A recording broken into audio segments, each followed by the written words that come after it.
Oi pessoal, na aula de hoje a gente vai falar sobre máximos e mínimos e como esses assuntos se relacionam com derivadas, que é o que a gente está estudando nessa unidade, certo? Então, para falar de máximos e mínimos, a gente vai dividir esses pontos em duas categorias. Então, se f de x é uma função, diremos que x igual a x0 é ponto de máximo local de f de x se existe um intervalo aberto AB contendo x0 tal que f de x0 é maior ou igual a f de x para todo. Esse símbolozinho que parece um A de cabeça para baixo significa para todo. X no intervalo AB. Ok? Então, olha só o que essa expressão está me dizendo. Ele me diz que f atinge o seu maior valor em x0, considerando apenas f restrita ao intervalo AB. Então, pode ser que fora do intervalo AB, f assuma valores maiores. Mas ali naquele intervalo, f de x0 é o maior valor. Então, quando isso acontece, f de x0 é x igual a x0 é um ponto de máximo local. Então, eu gosto de dizer assim, pensar assim, que esse ponto ele é o maioral, mas só na vizinhança dele, certo? Só ali no bairro dele é que ele é o maioral, ele é o campeão do bairro, né? Digamos assim. Não quer dizer que fora do bairro dele, né, não vai ter alguém que seja melhor do que ele, maior do que ele, certo? Ele vai ser um ponto de mínimo local se existe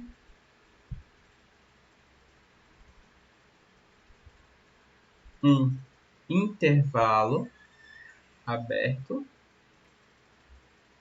AB contendo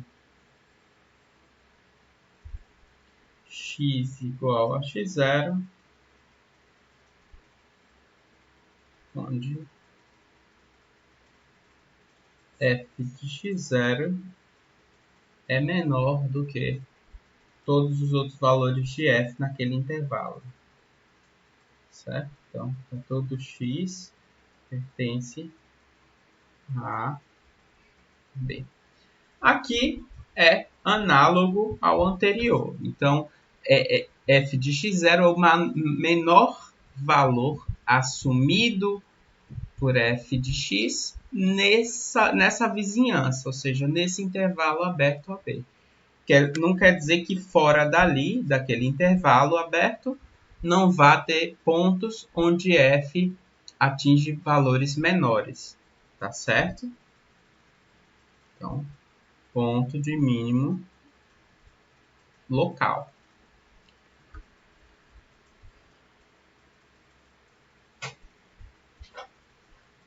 Aí, claro, se tem o local é porque tem o global também, né? Então, vamos lá. O x igual a x0 vai ser ponto de máximo global ou absoluto, tá bom? Então, essas duas terminologias são usadas, global e absoluto, se, então, f de x é maior, f de x0 é maior ou igual a f de x para todo x no domínio de f, tá bom? Então, aqui eu vou omitir, né, o domínio, mas a gente, claro, que só pode comparar valores de f de x em pontos do domínio de f, tá bom? Então, nesse caso, o ponto de máximo absoluto ou máximo global, ele é realmente o maioral. A função não atinge valores maiores do que f de x0 em nenhum ponto do seu domínio, tá certo? Então, é isso, né? Esse é o ponto de máximo global ou absoluto. E muitas vezes também a gente diz simplesmente ponto de máximo, né? Não fala global nem absoluto, tá bom? Só ponto de máximo porque ele é o máximo mesmo. A gente tem que ter em mente também que a função pode atingir o valor máximo em mais de um ponto, tá bom? Então, por exemplo, a função seno, o máximo do seno é atingido em π sobre 2 mais 2kπ. Então, o valor 1 ele é atingido em infinitos pontos, né? E é o máximo da função, tá bom? Então, não necessariamente tem um único ponto de máximo. 4 ponto de máximo, mínimo,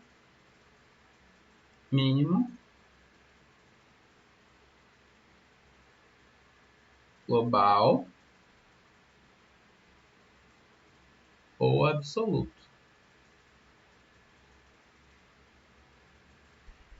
Aqui, f de x0 é o menor valor que a função atinge em todo o domínio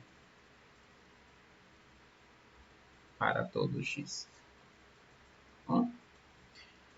Então, é isso. Esses são os conceitos de máximo e mínimo, certo? Tem o local e tem os globais, né? Agora, a gente... Então, pessoal, vamos ver exemplos aqui de máximos e mínimos. Vamos considerar a função f de x igual a x ao cubo menos x. Vocês podem ver que essa função não tem mínimo global nem máximo global se você considerar todo o R como domínio. Porque olha só, ela atinge valores arbitrariamente grandes à direita, fica maior do que qualquer número, certo? E atinge valores arbitrariamente pequenos, negativos à esquerda, fica menor do que qualquer número, né, eventualmente.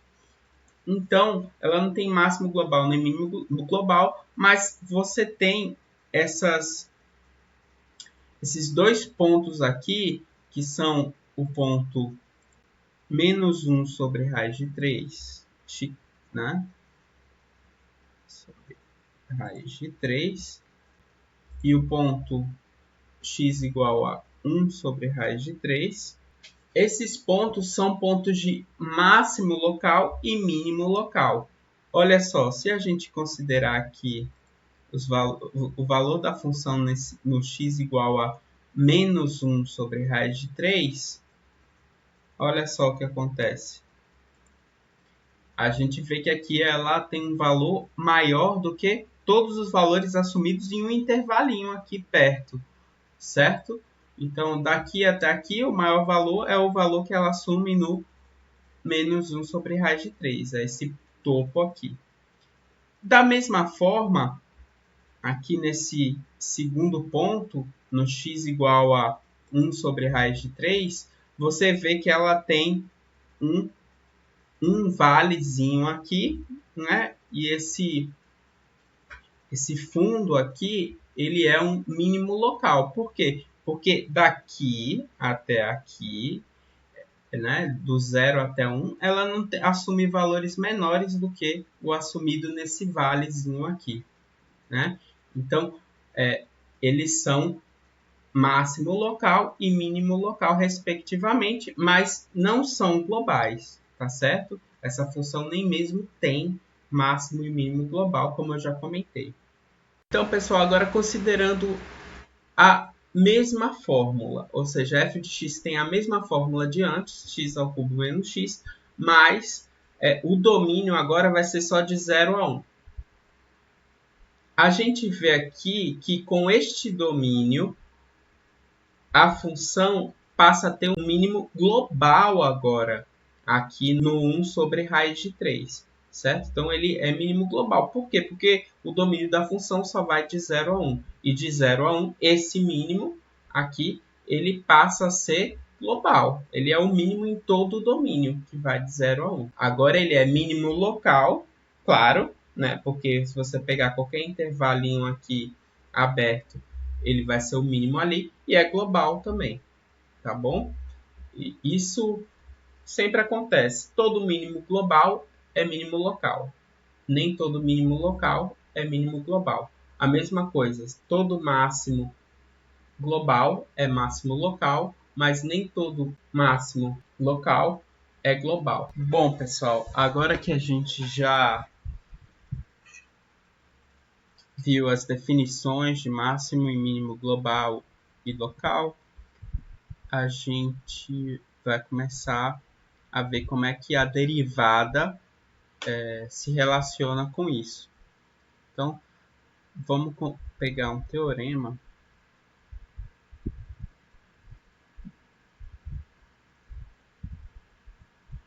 Esse teorema ele diz que se um ponto x0 é um ponto de máximo local ou mínimo local, então a derivada da função nesse ponto vai ser zero. Vamos então fazer uma demonstração desse teorema. Vamos começar supondo que x igual a x0 é um ponto de máximo local. Vamos calcular a derivada de f no ponto x0, ou seja, f' de x0. Por definição, é o limite, quando h tende a zero, de f de x0 mais h menos f de x0 sobre h. Esse limite existe porque a função é diferenciável no ponto x0. Portanto, os limites laterais existem e coincidem.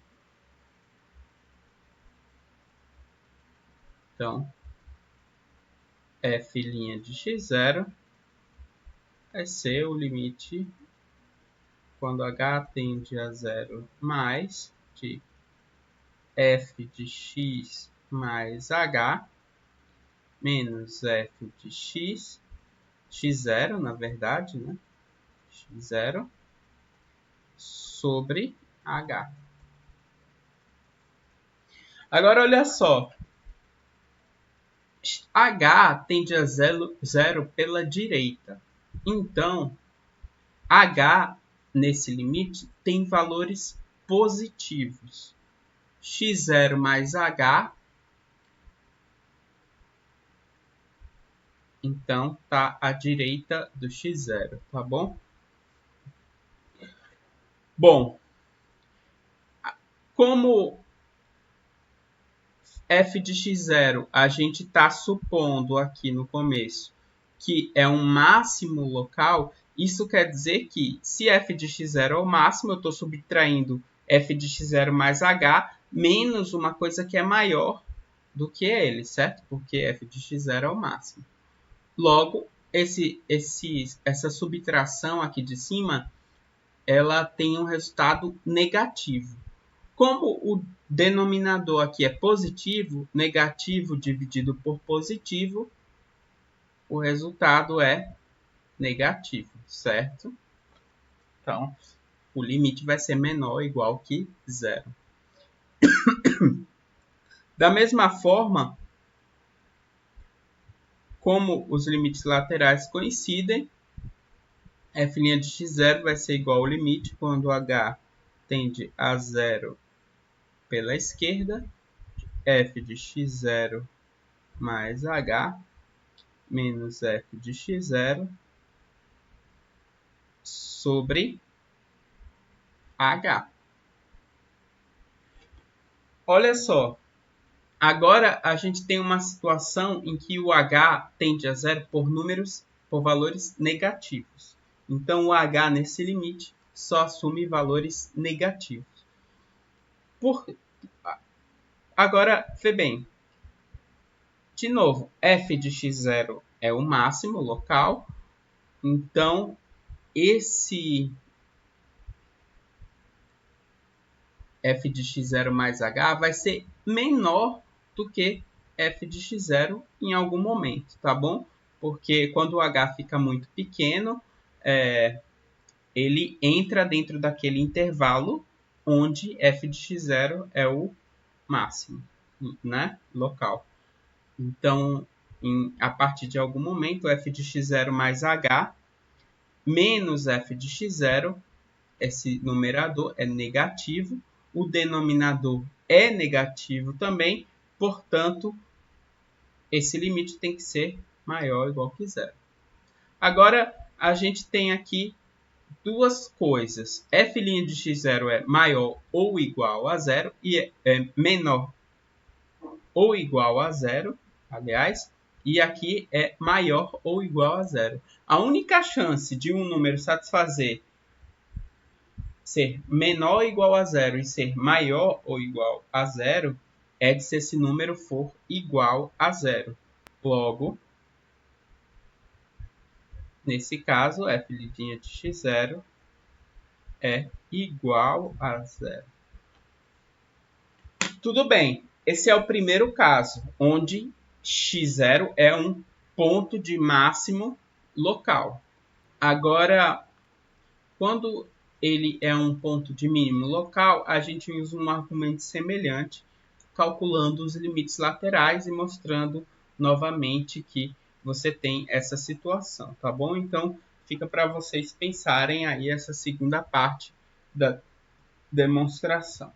Pessoal, voltando aqui para o nosso exemplo de f de x igual a x ao cubo menos x, vocês devem ter se perguntado como eu sabia que o mínimo local ia ocorrer em menos 1 sobre raiz de 3 e o máximo local ia ocorrer em 1 sobre raiz de 3. Eu sabia porque eu usei esse teorema, então eu derivei e igualei a zero. Quando eu fiz isso, eu achei os dois candidatos a máximo local e mínimo local.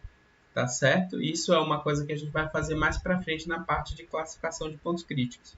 Mas foi graças a esse teorema que eu pude saber os valores onde os pontos de máximo e mínimo local, certo? Isso a gente vai fazer mais para frente. Mas o que eu quero observar agora é que nesses pontos a reta tangente fica horizontal. Olha só o que acontece. Veja aqui, no ponto x igual a menos 1 sobre raiz de 3, a reta tangente ao gráfico é de fato horizontal, isso é o que diz o teorema. Da mesma forma, aqui, você veja que a reta tangente aqui no mínimo local também é horizontal, certo? É exatamente o que o teorema está dizendo. Por quê? Porque o teorema diz que a derivada no máximo e no mínimo local é zero. E a gente sabe que a derivada é a inclinação da reta tangente.